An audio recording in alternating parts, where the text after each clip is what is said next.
According to new UGC regulations, there is now a cap on the number of MPhil and PhD students a supervisor can guide in all government-funded universities.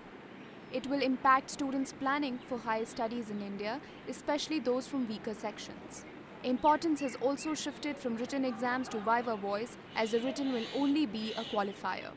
The major way it's going to affect is this marginalized section, and in a way it becomes a very interesting backdoor entry for all the private institutions. The universities like a health sector will move towards the private.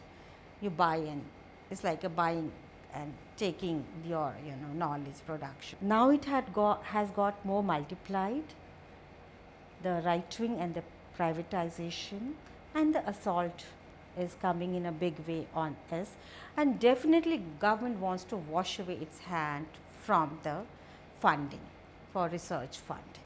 You now generate your own fund, and if you are going to generate your own fund, it will be determined what you will be working on, what you will not be working on. You take a lot to build up an institution. It does not take time to destroy the institution.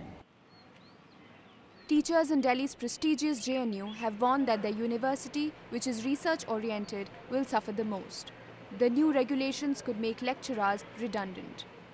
First of all, you can't have a higher educational institution where there are no students. See, then you don't feel like you are a part of the university when you have hardly any. See, my department will have no students. This is a department which admitted about 40 students every year for PhD, MPhil and PhD.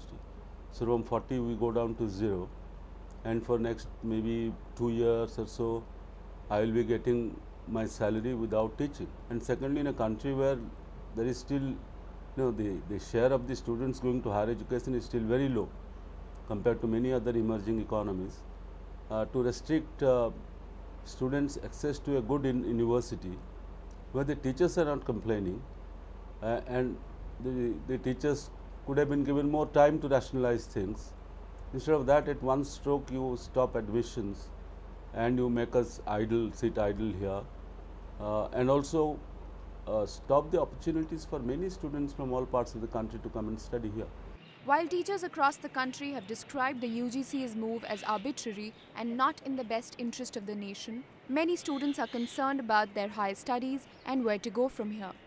Basically, MPhil or PhD is the place where we put into practice what we get to study in our MA. By attacking or by putting these seat cuts and all these things, I think they have started, actually the government has indirectly or has started up this process of putting an end to higher education itself. The JNU Students' Union had filed petition early in March opposing the new UGC regulations. But the Delhi High Court in a ruling upheld the UGC regulations. Students say the government is interfering with the careers of thousands of students by not keeping in mind the unique nature of different universities across the country. The UGC regulation says that by the time you'll fulfill the criteria, like in 2 years or 3 years, the number of students will pass out, only then you can come up with the new admissions.